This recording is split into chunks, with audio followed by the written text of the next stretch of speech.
دلیل پیش کی، اور دلیل پیش کرنے کے لیے سرکار صلی اللہ علیہ وسلم نے جو اپنے وجود کو پیش فرمایا، جب لوگوں نے دلیل پیش کی، اور دلیل پیش کرنے کے لیے سرکار صلی اللہ علیہ وسلم نے جو اپنے وجود کو پیش فرمایا، جب لوگوں نے دلیل پیش کی کہ آپ کی دعوت سچی ہے تو دلیل پیش کریں، تو قرآن کہتا ہے اس وقت رسول اعظم صلی اللہ علیہ وسلم نے چاند کے 2 ٹکڑے کر کے سورج کو پلٹا کر نہیں بتایا، بلکہ قرآن کہتا ہے حضور نے فرمایا فَقَدْ لَبِثْتُ فِيكُمْ عُمُرًا مِّن قَبْلِهِ أَفَلَا تَعْقِلُونَ۔ اے مجھ سے دلیل طلب کرنے والو، میری بے داغ 40 سالہ زندگی تمہارے سامنے ہے، اگر کوئی ایک لمحہ بھی داغدار ہو تو میری دعوت کو قبول مت کرنا۔ آپ اندازہ لگائیں، اسلام کی حقانیت اور سچائی کے لیے پیغمبر رحمت صلی اللہ علیہ وسلم نے اپنے وجود کو پیش کیا، اور ظاہر سی بات ہے انسان کا کردار، انسان کے عادات، انسان کے اطوار، انسان کے اخلاق اس کی زندگی کو نمایاں طور پر پیش کرتے ہیں۔ پیغمبر رحمت صلی اللہ تعالی علیہ وسلم نے اپنے وجود کو اتنا پاک، صاف اور ستھرا رکھا تھا کہ اللہ اکبر، خود پروردگار جل جلالہ نے اپنے محبوب صلی اللہ تعالی علیہ وسلم کی عمر کی قسم یاد فرما کر بتا دیا کہ میرے محبوب کی زندگی کتنی بے داغ ہے، اور ساتھ ہی ساتھ قیامت تک کے آنے والے انسانوں کو یہ بتا دیا اگر زندگی گزارنے کے لیے کسی کو آئیڈیل بنانا چاہتے ہو تو میرے محبوب کو اپنا آئیڈیل بنا لو۔ کتنی بے داغ زندگی تھی رسول اعظم کی۔ لیکن آپ ذرا سوچیں، بہت بڑے مشن کے لیے اٹھے تھے، اصنام باطل کے سامنے سر جھکانے والوں کو معبود برحق کی بارگاہ میں سر جھکانے کے لیے اٹھے تھے، حق کی دعوت دینے کے لیے اٹھے تھے، اور جواب کے اندر قوم سے کوئی تقاضا نہیں تھا، کوئی ڈیمانڈ نہیں تھی کہ میری دعوت کے بدلے میں مجھے یہ دے دینا۔ لیکن اللہ اکبر، آپ جانتے ہیں یہ سچائی کی دعوت لے کر اٹھنے والے پیغمبر رحمت صلی اللہ علیہ وسلم کو کتنی تکلیف کی وادیوں سے گزرنا پڑا، کتنے مصائب کو جھیلنا پڑا۔ سوشل بائیکاٹ ہوا، راہوں میں کانٹے بچھائے گئے، تکالیف کی وادیوں سے گزارا گیا، پشت مبارک پر اوجڑی رکھی گئی، اور نہ جانے کس کس طریقے سے رسول رحمت صلی اللہ علیہ وسلم کو اس اصلاح کی دعوت کو روکنے کے سلسلے میں ان پر جبر اور تشدد کیا گیا۔ لیکن اللہ اکبر، پیغمبر رحمت صلی اللہ علیہ وسلم کو صرف اسی سے نہیں تکلیف پہنچائی گئی، بلکہ لالچ بھی دی گئی اور کہا گیا آپ اپنی دعوت کو روک دیجئے، جو چاہو آپ کی خدمت میں پیش کر دیا جائے گا، آپ کہیں تو عرب کی کسی حسینہ کو آپ کے قدموں میں لا کر رکھ دیا جائے، آپ کہیں تو دولت کا انبار آپ کے قدموں میں لا کر کے رکھ دیا جائے، قربان جائیے۔ پیغمبر رحمت صلی اللہ علیہ وسلم نے جواب میں یہی فرمایا تھا، اگر ایک ہاتھ میں چاند اور ایک ہاتھ میں سورج رکھ دو تب بھی میں اپنے مشن کو نہیں چھوڑ سکتا، میں اپنے دعوت کے کام کو جاری و ساری رکھوں گا۔ آپ اندازہ لگائیں، رسول رحمت صلی اللہ تعالی علیہ وسلم تکلیفیں جھیل رہے ہیں۔ طائف کے بازار کی تکلیف کو دیکھیے آپ، آقائے کریم صلی اللہ علیہ وسلم تشریف لے جا رہے ہیں، اور طائف کی گلیوں میں رسول اعظم صلی اللہ علیہ وسلم کے پائے مبارک پر پتھر مارے جاتے ہیں، جس کی وجہ سے آپ کی پنڈلیوں سے خون بہتا ہے۔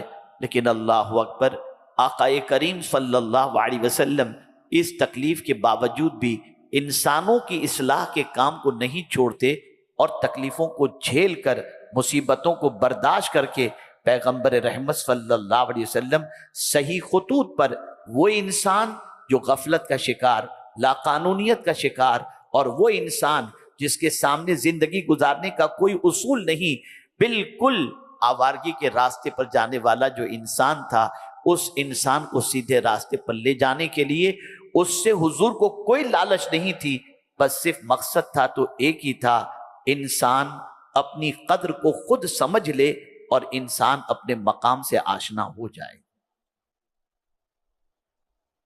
میرے پیارے آقا صلی اللہ تعالی علیہ وسلم کے پیارے دیوانوں، آپ ذرا دیکھیں آقائے کریم صلی اللہ علیہ وسلم ظاہری حلیے کو بدلنے تشریف نہیں لائے تھے کہ آپ اپنے اسٹرکچر کو صرف چینج کر دو، نہیں، پیغمبر رحمت صلی اللہ علیہ وسلم دل بدلنے کے لیے تشریف لائے تھے، قلبی انقلاب پیدا کرنے کے لیے تشریف لائے تھے۔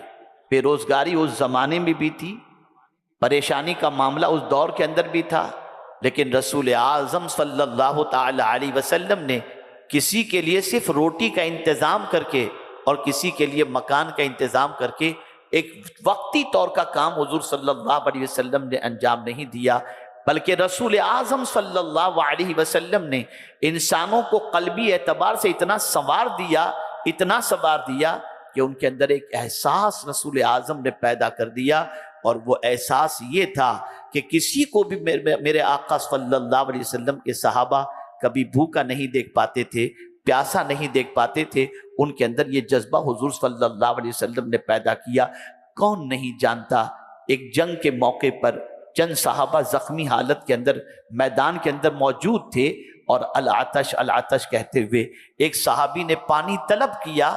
اس موقع پر پانی کا گلاس لے کر پہلے صحابی کے پاس پانی پلانے والا جب پہنچتا ہے اور دور سے زخمی صحابی نے کہا العطش، تو پہلا زخمی صحابی جو پانی کی پیاس کی شدت کی وجہ سے پریشان ہے اور چاہتے تھے کہ پانی کے چند قطرے اپنے حلق کے نیچے اتار لیں، لیکن دوسرے زخمی صحابی کی طرف سے جب آواز آتی ہے العطش، تو اپنے پیاسے رہ کر مر جانا اور جان دینا تو انہوں نے گوارا کر لیا، لیکن اپنے بھائی کو پیاس کی شدت سے تڑپتا دیکھنا انہوں نے گوارا نہیں کیا۔ اور یہی پوزیشن رہی، دوسرے کے پاس پانی لے کر کے پہنچے تو تیسرے نے آواز دی، تیسرے تک پانی لے کر پہنچے تو چوتھے نے آواز دی، چوتھے تک پانی لے کر پہنچے تو پانچویں نے آواز دی، یہاں تک کہ کم و بیش 7 صحابہ زخموں سے نڈال تھے، سب یکے بعد دیگرے دوسروں تک منتقل کرتے رہے کہ ان کو پلاؤ، پہلے میرا بھائی پیاسا ہے، میں کیسے پانی پیوں۔ اور جب واپس لوٹے تو ساتوں کے ساتھ شہادت کا جام نوش کر چکے تھے۔ میں پوچھنا چاہتا ہوں، پیاسے رہ کر کے دوسروں کو پانی پلانے کا جذبہ یہ رسول اعظم نے پیدا کیا تھا، یہ پیغمبر رحمت صلی اللہ علیہ وسلم نے پیدا کیا تھا۔ حضور صلی اللہ علیہ وسلم صرف ظاہری اسٹرکچر چینج کرنے نہیں آئے تھے، اندر سے انسانیت کا سبق سکھانے کے لیے آئے تھے، اندر سے انسان بنانے کے لیے تشریف لائے تھے۔ آپ ذرا سوچیں، مولا علی کرم اللہ تعالی وجہہ الکریم سے کسی پوچھنے والے نے پوچھا کہ سب سے قیمتی انسان کون ہے؟ اللہ اکبر، مولا علی کرم اللہ تعالی وجہہ الکریم نے جواب میں ارشاد فرمایا، جس کے پاس احساس زندہ ہو سمجھ لینا وہ قیمتی انسان ہے۔ آج احساس مر گیا، آج احساس ختم ہو چکا ہے۔ ہم تو آج کے دور کے اندر دیکھتے ہیں، راستے میں ایکسیڈنٹ ہوتا ہے، لوگ ویڈیو بناتے ہیں، مریض کو اٹھا کر ہاسپٹل پہنچانے کا کام نہیں کرتے۔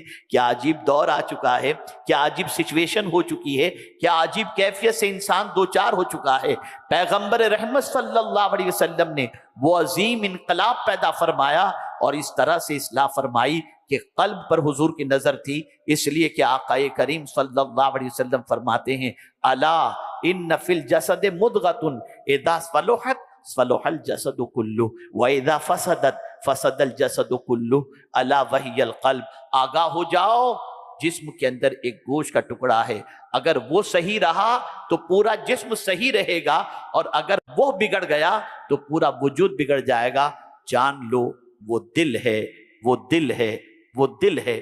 میرے پیارے آقا صلی اللہ تعالی علیہ وسلم کے پیارے دیوانوں، پیغمبر رحمت صلی اللہ علیہ وسلم نے کس طریقے سے دل بنا دیے تھے، صحابہ کرام علیہم الرضوان کے کیسی تربیت ان کی آقا کریم صلی اللہ علیہ وسلم نے فرمائی تھی، اور اصلاح کس طریقے سے انسانوں کی تھی۔ میری بہنیں بھی آج یہاں پر موجود ہیں، میں ان سے کہوں گا اگر آج کوئی بھائی آپ کے سر پر دوپٹہ دیکھنا پسند کرتا ہے، یہ صدقہ ہے پیغمبر رحمت صلی اللہ علیہ وسلم کا۔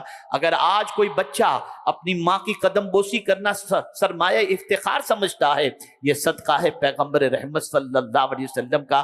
اگر آج کوئی بیٹی کی ولادت کے بعد اپنے آپ کو خوش نصیب تصور کرتا ہے تو یہ صدقہ ہے پیغمبر رحمت صلی اللہ علیہ وسلم کا، اس لیے کہ حضور صلی اللہ علیہ وسلم نے ہر کمزور کو اتنا اٹھایا